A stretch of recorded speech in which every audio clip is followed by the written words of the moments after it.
Hey guys, so today is a monument to stay.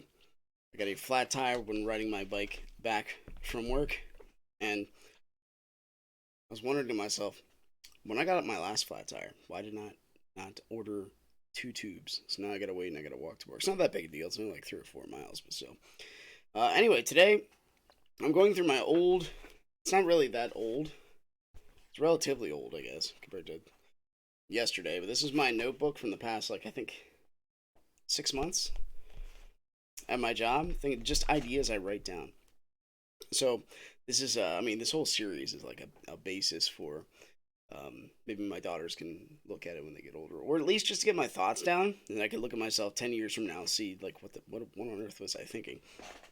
So I wrote down. I only got 2 pages here about the similarities between martial arts and apologetics of one's worldview, because this is actually inspired by uh, a movie quote. So I'm not sure how authentic it is. Have you ever seen the movie called We Were Soldiers?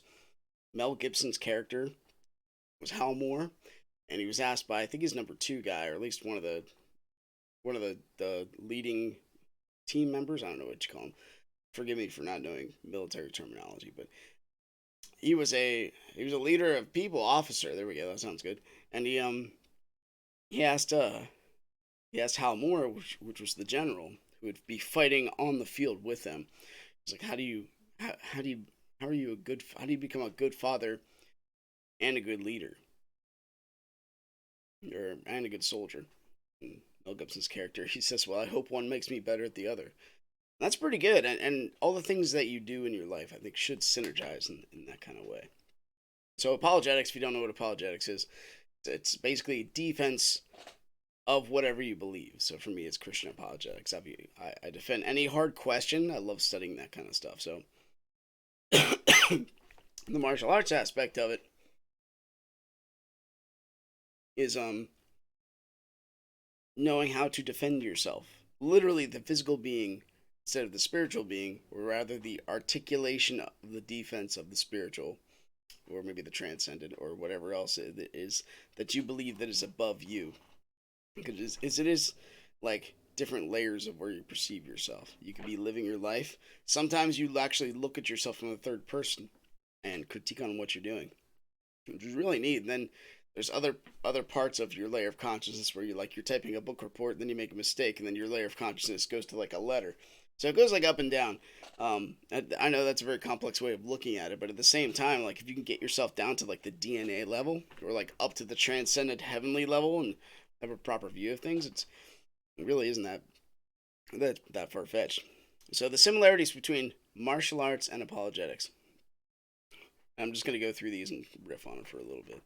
So, in both, time is spent to strengthen oneself with knowledge of potential conflict with others or oneself. So, obviously, these are going to be no brainers like the martial arts field. We train punches, we train kicks, we train grabs, holds, throws, anything you could think of that might happen in a person to person conflict, or even weapons. Pick up a stick, learn how to throw a brick at somebody. I don't know. Because what you want to have happen is you've practiced it so much, you don't have to think too much about it. It's like automatic. It's a shortcut. It's a muscle memory. So we throw thousands of punches over and over again. I mean, it's a muscle memory. You don't have to think about a punch. You're like, there's the opportunity, boom. Instead of like, I have to reel back and then, well, what if I miss? And then you have a sense of doubt, and kind of slows down the whole progress of the thing. You practice a lot when you perform. So how does that work with the apologetics? Well, it works with you run you purposely throw yourself into hard questions because you're going to run into those things in life, like how do you deal with loss of a partner, how do you deal with loss of a child, how do you deal with your own temptation that you know is wrong. These are things you think about, or why like in the Christian world, why does God allow such evil? Because you're going to be confronted by that as a person, as an individual, and you're going to have to deal with that at some point in your life. Everyone's going to go through tragedy. I mean, I have a ring on my finger, so the assumption is that my wife or I will go first. It's very rare that we both go at the same time, but that does happen. And it's all tragedy. Life ends this way. And if you're not going to go soon, well, you probably know somebody who has. So how do you deal with that? Like that seems pretty important given the range of things that we have to think about. So you throw yourself into those and you just, prepare for it. And you will be filled with less anxiety. I think Jordan Peterson says something like, be the strongest person at your father's funeral. Well, if you know it's coming, get ready for it. Be somebody others can lean on. I think that's what that means. Both deal with the reality of truth, be it physical combat or wrestling with honest and tough questions. So this is on the fly. It was just given to me to say this, but like there's something about philosophy and martial arts that I like. It's tough when you're the person bleeding on the floor. It's hard to argue that you won the fight. I mean, maybe and you could sort of swing it, but it has to be in a way that's like you won the battle, not the war. You lost the battle, but won the war kind of deal. But even then, you're training for that conflict. The conflict is what we're talking about, not the overall transcendent premise of the fight, where it's the individual fight. So if you're bleeding on the floor, you're not the person who won. You're the person who lost. So I mean, it's hard. You can argue again against relative truth, but there's an absolute in the martial arts world. And when it comes to the apologetics world, just kind of touched on that. Both deal with the reality of truth. Something I like about Nietzsche that I'm really understanding Nietzsche more and more. And the more I read Nietzsche, the more it makes me comfortable as a Christian because he throws you take what you believe and you have to throw the hardest thing you can at it and try to break it. And if it doesn't break, well, maybe it's worth holding on to. It's something that's a little, it's kind of beyond death, at least just a little bit, not a lot. Both require immediate access to basic understandings. So this is I'm usually going to start with the martial arts world because that seems a little bit easier to understand when it comes to the philosophy because everybody can understand punches and kicks. So basics. What is a basic? A basic is like a punch or a block. Something's coming at your head. What do you do? Well, I could do this. I mean, that's sort of proper. This. I mean, so that way I'm blocking something in my head. I already know this comes up like this. In my opinion, for blocking a punch like this, very circumstantial. You're probably going in. You have an understanding of the basics, so that you don't have to think about the very basic baby steps you do. This is getting beyond Sunday school level when it comes to like biblical understanding. So you should have the answers right away for the simple things that are common, maybe common questions or common difficulties. How do you get through life? Should you pray every day? That kind of thing. The strength of one's worldview must be sifted as one finds what their specific combat strength is by exposing it to adversity. So it comes in like different personality types. So in the martial arts world, it's barring the Ishimura code, it's more like different height types, different personalities. Um, so understanding if you're stockier, if you have longer limbs, if you're lankier, understanding what works better for you. If you're right-handed versus left-handed, you want to get to the point where your strength is your strength. It's not going to change, but you want your off hand to be there when you need it. Or if you're terrible at throws, but you're good at striking, you still have to know how to throw, at least how to land properly. If not, you're going to break something. You get thrown up in the air like 4 feet and put your hand out to stop your like 200-pound, 180-pound body weight. Probably going to snap your wrist. So you have to know at least how to fall properly in the grappling world, if that makes sense.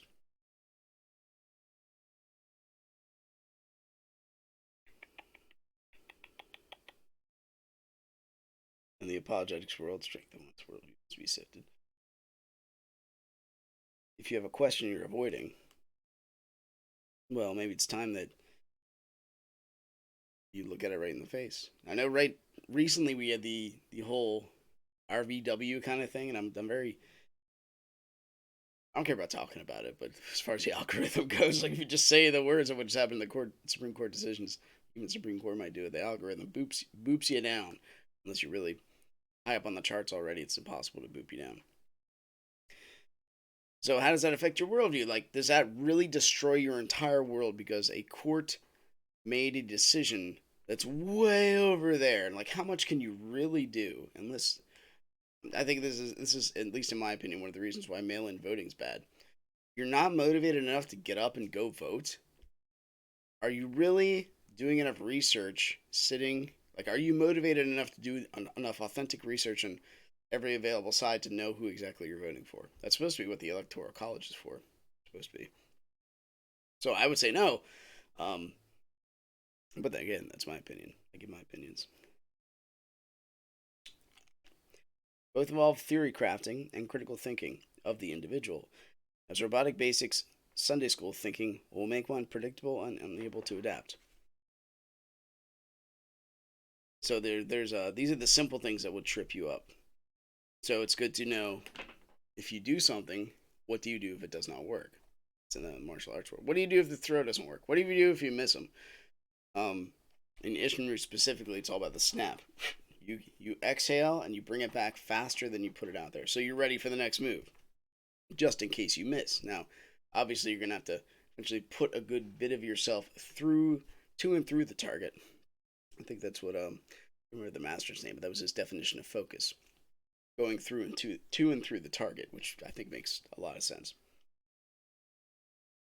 So in the apologetic standpoint, it's you should know the very basics, perhaps not the conversational part of it, but like, why does God allow suffering in the world? That's one of them. Why would he? And that's if you haven't dealt with that question specifically, that's one you should probably go after. Both are relational, involving man-to-man interactions. It's one thing to argue with an idea. You can't really. It's there.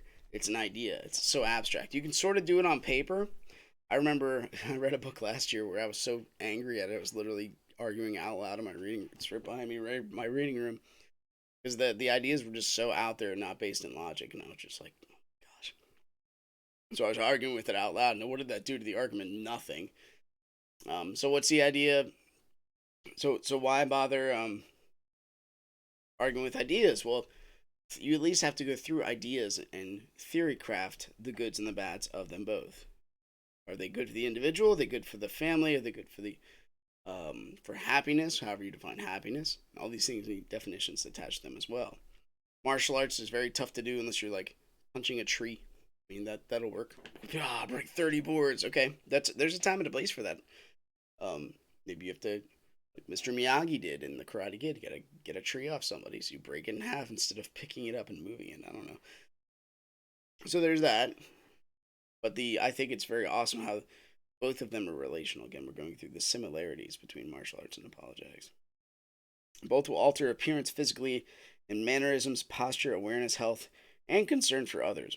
So this is one that's I'm not talking about the scarring as far as you get in a fight. If it's a legit fight, maybe not. Most fights are not to the death. Not John Wick style. Usually it's like call it the monkey dance per Rory Miller. You're just trying to knock him to the ground. Oftentimes, the concrete will hurt the person more so than the other person, which is funny when you think about it. The truth of gravity will actually has a stronger blow against the opponent than the other opponent did. You just let natural reality take its course, and skull on concrete is not a pretty picture.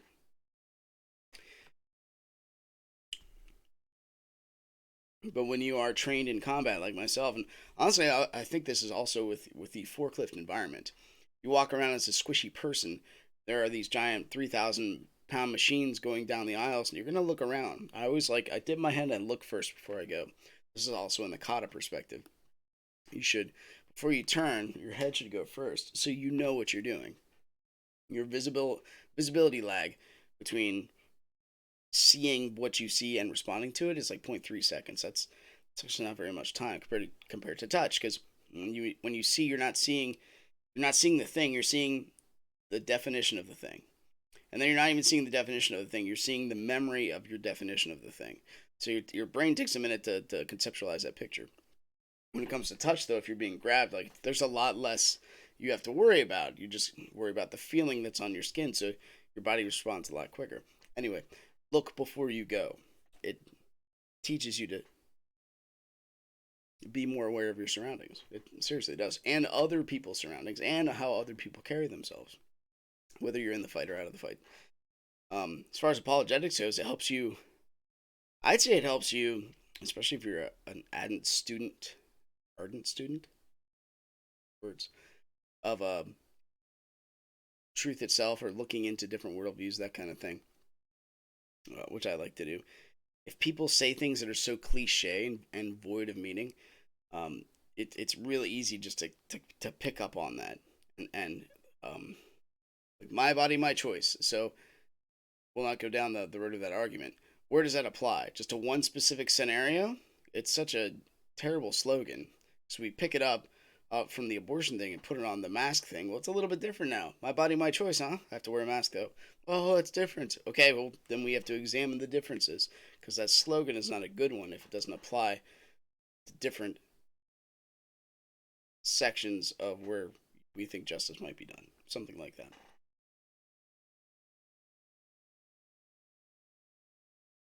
So you look for logical inconsistencies in beliefs and thoughts. Or, like, I just had a friend of mine who, um, how should I put this? He's he's into paganism, and so I have questions, and the questions are going to be they're going to be authentic questions. They're also going to be maybe against, like, how can you believe this and this? How, like, help me understand how they merge, because my stupid logical brain, sometimes I can't. Maybe you can help me with this, and if it doesn't make sense, well, maybe we should rethink believing a certain set of principles that don't make sense. The contradiction, that it, like, usually contradictions usually destroy worldviews. I would say they do, unless you're postmodernist. That's a giant contradiction in itself. One's investment in either will be easily recognized when tested. You can tell if somebody is a martial artist, or at least attempted to be. You can tell if somebody is well read, or at least attempted to be, usually within the first couple of minutes or seconds of talking with them or interacting with them. They've invested in themselves. The depth of each is limitless or bound by God and story. What on earth did I mean by that one? Oh, so this is another, like, how far can we go down with the truth, in the truth, into the depths of truth, right? There's my background on my Facebook page is a quote by Carl Jung. It says, I just said a tree leaves cannot reach up to heaven unless its roots reach down to hell. And so that's another way of saying, like, so this is the middle. You don't understand how good the light is unless you're truly way down there, or have been there, or understand where there is. If you just live here, don't read history, and you just want to stay in the steady stream of life, you don't even know how good things are at the moment, or even how high you are. If you just start up here in the highest part of the tree, that's where your starting point is. You say everything is terrible. It can be so much better. You can only go up 1 inch in reality. Or you can see how far things really go if you just want to mess around with things. Mess around and find out, right? So, bound by God is another way of saying just bound by reality. Fights can go on for a very long time, or last 2 seconds. They're bound by story. Maybe that's what I meant by that. Both are disciple oriented and done properly, strengthen teacher and student. So the martial arts world's easy for one to look at this, right? Authentically, in a dojo experience, I want to train up my student so that eventually they will be competent enough to fight me, and it'll be tough. Maybe for me if I'm too old, but maybe for them. Maybe for me if I'm too old. Maybe for them if they get better, or they're still young. But I want them to eventually. You want your students to be like different versions of you. Same kind of principles, tactics, but just a little bit maybe better, because they are the next generation. That's how life continues. You want your students in martial arts to be better, because it's not about you. Same with apologetics. It's tough. It's one of the reasons I'm doing these videos and talking to people in my workplace constantly. You need to find people who want to learn and teach them. And I bring a notebook, like, even when I go to seminars or any kind of speaking event, I bring something like this. I want to learn. I don't. I will never ever know everything, but why not try at least to know as much about the story that we are in as possible? Like, why not? Why not just you coming up, cat? You're purring on the ground now, so I don't know what's going on with you. Both have an eternal element. So anyway, sorry, let me back up to that one. Um, so there's difference between like a discipleship and a tyranny. Um, I think that's the right way to say that. Maybe not tyranny, monarchy, like a rulership. A disciple always wants to, a disciple oriented leadership frame always wants to make copies of himself because that way you effectively double your power. You convince someone to be on board with you, see things your way. Just because you're aiming a certain direction. The totalitarian types I'll have the power, but I'm only going to teach you a little bit unless you give me something, or I'm only going to do so much because you basically have your power and you're splitting it up. So you actually divide yourself a little bit. It's a better paradigm when like you're having like a management staff in a warehouse or something like that. You only let them do so much, and if they try to do more, you chastise them for it. It actually stunts their growth. And that's also in the martial arts field as well. Oh, you're Tang Sudo? Don't go to judo class. This is all you need. Stay right here. So you're not helping them grow by giving them, if they're interested in something else, you're actually holding them back. There you go. You are welcome in this lap, kitty. Both have an eternal element. This should move one to pass on their knowledge as it is sacred as the one. It is as sacred as the one who holds it. And that's like the spirit of knowledge, or the spirit of martial arts, or the spirit of like work ethic. And this is pretty easy to see throughout the generations. It's like you pass something on to your child, or to the next generation that is not just you. It's something greater than you. It's an interest that is bigger than you because it lasts longer than you do. But it still takes like person to person interactions to do. That's both with faith in whatever you believe in and with the discipline of martial arts or any craft, really. It only takes one generation for it to stop. The eternal element is in the passing on of whatever it is. Teaching style should be in the realm of. See that cattail dodge? Teaching style should be in the realm of building up to eventually becoming a peer rather than holding back based on skill level. Teacher must aim up and pull others with them. This is the teacher-student relationship in the discipleship process. When you effectively, because it's people-oriented. You're people-oriented in multiple ways. I would say 3 ways. Pending yourself. It's the ideal, so that's the aim. That's one way. It's the student, you're teaching them, so it helps you articulate what you know. To say an idea as clear as possible so that someone can understand it and then do it. And then it's the student to teacher relationship. You are trusting that person. That's agape love. Storge love is down. Sorry. Yeah, agape, phileo, and eros. Phileo, you want to get agape to phileo. Because that's brotherly love. Anyway, that's a different type of talk. But the master-student relationship, you become a better teacher the more you teach. They become a better student the more they listen authentically. If they have the knowledge and they want to be better, you listen to your teacher. It makes you both better. You get better at being a teacher. They get better at being a student. And I really love the at least the Japanese and the Okinawan philosophy, specifically Okinawan. Respect is paid, and intentionally paid. You bow for a minute. Take a minute to remember the past. Remember those who've come before you. Maybe not. You're not worshiping them really. There's ancestor worship. I think it's more Chinese than it is anything else. At least from what I've studied, it does permeate into Japan.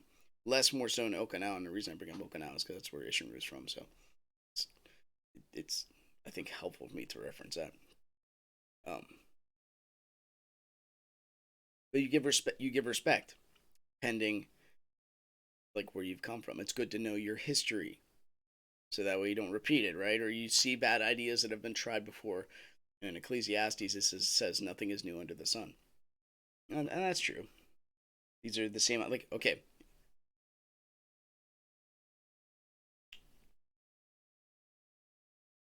whatever your place is on the abortion issue, we can't afford a child right now. We should have an abortion. So they did that in Rome. They do that in India right now. Um, and the Canaanites versus the Israelites, they had the arms of Molech. You have an infant, you roll them down these flaming arms while it's alive. You used to bake your children into the walls of houses as a good luck charm. So it's the same idea. You're getting rid of a child for convenience. Nothing is new under the sun. These are all the same ideas as time goes. So it's good to study history, if anything, for that fact. So then you can study the previous generations who are passing on a trade or an idea and try to bounce the idea off of the hardest possible thing. See if it still works. It should work across time if it's something beyond them. Let's see here. Both lose their authenticity when the desired goal is money, or if money is the heaviest influence on one's discipline.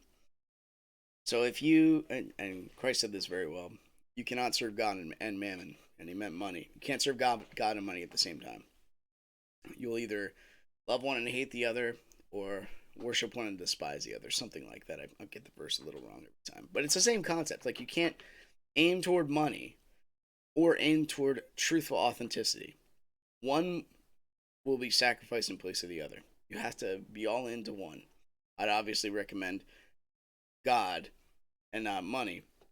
Because what happens is if it's the means versus ends argument. If money is your end, but you still want authenticity, you can't have it both ways.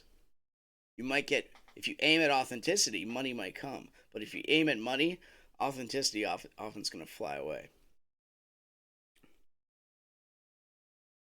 If you want a school, martial arts school, to attract people, oftentimes you're going to lose the authentic training that has come, or desacralize it and commercialize it and make it something not special anymore, compared to the masters of the past who used to, in Okinawa, for example, dojos are in people's houses. If you want to study for someone and you knock on the door and say, "Hey, I want to study here," they'll be like, "Who are you? You can get out of my house now." Because it's like coming out, like it's dinner time, right? Now go knock on a neighbor's house, say, "Hey, can I eat dinner with you guys?" It's the same. You'd be like, "What? I don't know you." Same kind of concept.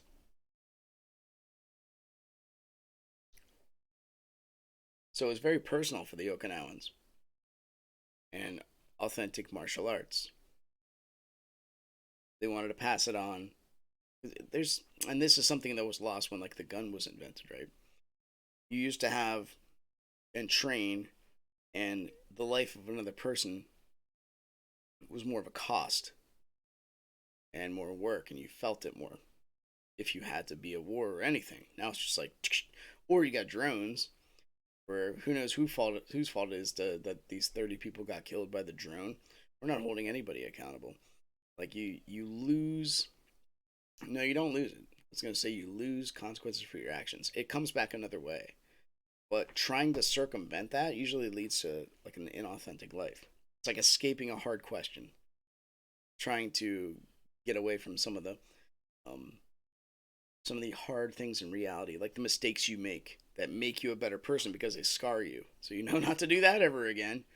And then you have a story to tell maybe the next generation. Here's why you don't do that, and then they can have their kids ask them, why do we not do this specific action? Be like, my father told me not to because of this. It's good to have a why. This is Simon Sinek writing "Go for the Why," and Nietzsche saying if you have a proper why, you can survive anyhow. I think that's true. I love Nietzsche. The more I read him, the more he helps me think. Really, both have deep ties to the value of human life. Well, that's true. I mean, even if your goal is to, you have to understand what you're doing in martial arts and understand the value of it. I tell my students, we don't start fights, we end them, and we end them properly. Um, if someone's trying to kill you, it might require deadly force back because, well, if you just like put them on the ground, be like, all right, man, see you later. Your back's turned. That's not good. The value of human life also in apologetics, you recognize, at least from a Christian perspective, you recognize the eternal. You want to share that with other people. So that's the value of a human life being passed on to another person. At least the attempt of it. Both need a value system, and it's granted by something outside of themselves. Right. Even the So this, and I'm sorry. Start from the apologetic standpoint first. The obviously God and a transcendent perspective. Even mathematics is transcendent, or biology is transcendent. It's like bigger than the individual. You need something bigger than the individual to guide it. So, the martial arts, the material world, you have gravity, strength, muscle. You have rules of the game. Certain parts in the body hurt more than others, or certain parts can choke you out. So that's like a game you play that's that binds you. Like there's certain rules that one person, like I can't start flying while fighting my opponent. Like that's a rule I will break. I can't, like I literally can break that rule. It's etched into the game. Gained by peer review and bounced off reality. Both are made more solid and perfect through pain and persistence. Trials carve out identity. This is evident as people seeking truth want to be taught by others legitimate life skills and trials.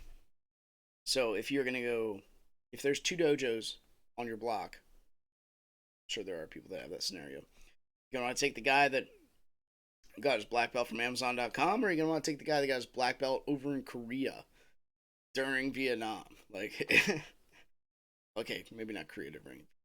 From a Vietnamese guy in Vietnam, Korea during the Korean War. There we go. That sounds pretty lethal. Like probably the guy who has authentic skill set that's been tested. People that have been tested, you seek them out for how they survive their trial. Just like people like myself, I purposely talk with people I don't agree with. This is not saying that I got a giant repertoire of stuff. I talk to Muslims all the time about God and faith, and I think it's important. Like, why wouldn't you think about what goes on beyond you? Because life is more than you. If life was not more than you would not even see other people. You would just see yourself and feel your wants. But life is, we are extremely social creatures, so why not tap into that a little bit?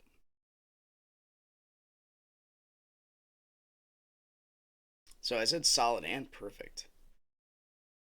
But is it really perfect? I think it is. Christ says you must sorry. Paul said, I must die daily. I think that's pretty true, especially once you get full. we have mistakes we make when we're younger. And the brain doesn't develop till like age 25, which is why this like gender stuff with kids is just so wicked and evil as far as I'm concerned. Because the brain's not fully developed. Like at least wait till then, maybe, or at least partially developed. I don't know. But parts of you get carved off. This is where I'm going at with this. As you age and you understand friends that are going through a move, you're moving from house to house. Eventually, you're to the point where like I don't want to take everything with me. This is too much stuff, and you start purging like this here. Especially if you're going from a big house to a small house, you understand what's really important.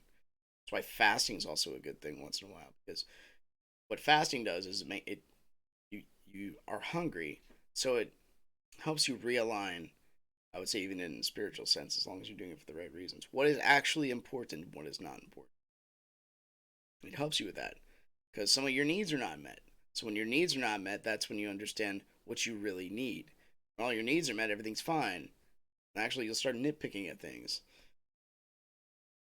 My daughters do this quite a bit, especially in the backseat of the car when we can't get them while I'm driving. That's okay. Love you, girls. Through pain and persistence. So pain, as far as I can tell, is separation or threat of separation because you can even have pain through anxiety or empathetic pain. So you don't want to be separated, but sometimes you have to be. Sometimes you have to literally go into the pain and go through it. That was this Trent Reznor's big thing in the Fragile or Nine Inch Nails. The way out is through. That's Christ agreed with that as well. It wasn't to avoid the cross or pain or pretend like he didn't have to die.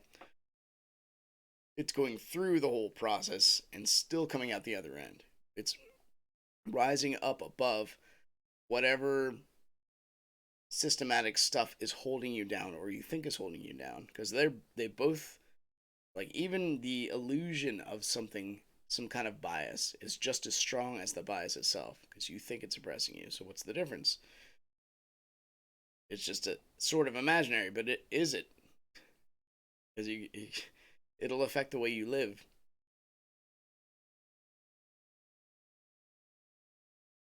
So overcoming in the face of adversity, especially extreme adversity, is what gives you worth, because what comes out the other end, well, that's actually what is real, as far as I can tell. Both involve real risk that will almost guarantee a certain part of them will die. I was just talking about this. The old version of themselves, thoughts and fighting styles, must change with maturity. There was this guy called Choki Motobu, and he took Goju for a while. What? Start Goju? I think Jojo Miyagi started Goju. Doesn't matter. Anyway, Miyagi he beat Funakuchi a couple times. At least one specifically, it's documented. But he would challenge people in the red light district to karate fight, to just fights, to see if his karate would work.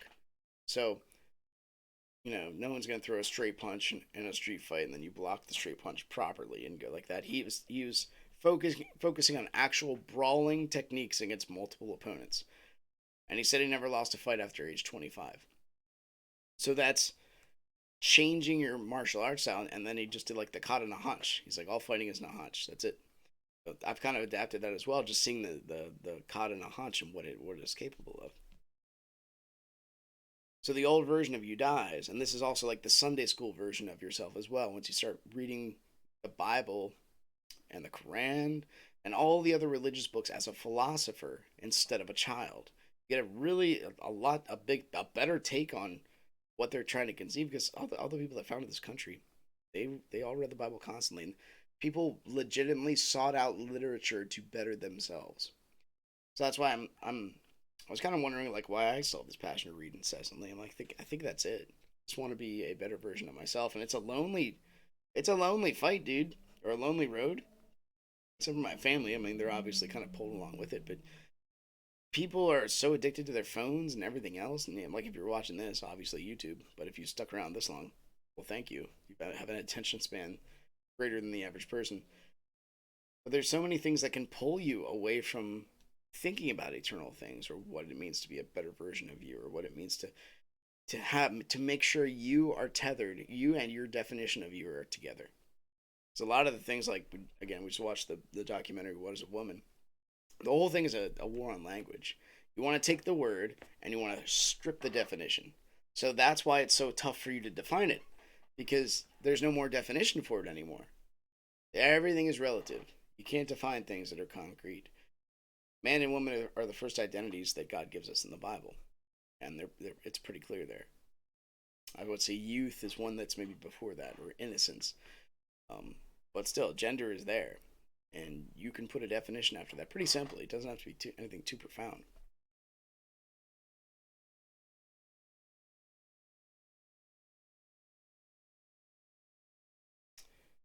So a little bit of you will change. Further down you go, the more mature you get, the more you think about things, and the more you're through the trials of life, because life will come at you, and you know it will. Things will happen. And the ring on my finger. Till death do you part. That's one heck of a promise to make when you're young. Thinks about death when they're like 20. You're invincible. Both reach for a utopian concept that must forever be in the future. So I think this is 100% true. If you want to take utopia always has to be in the future. This is very, I would say,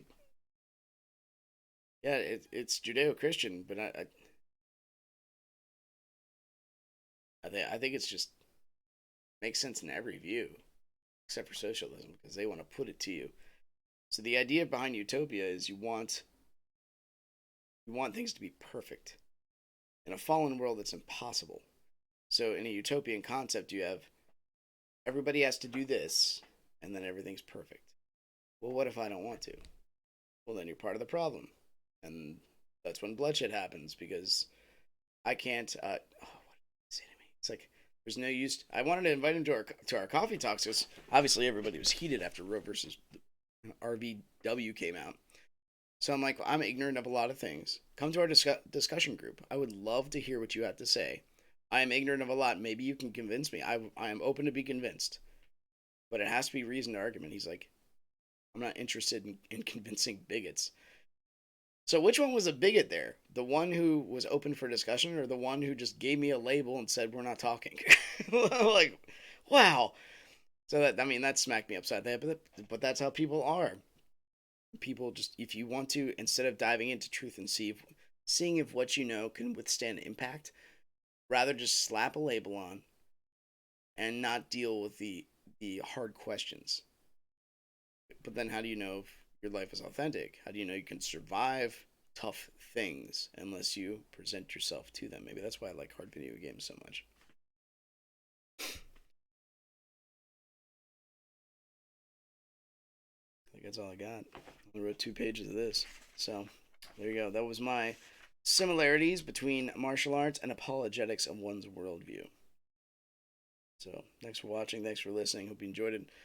Have a nice day. I'm going to go order some bike tires. Take care.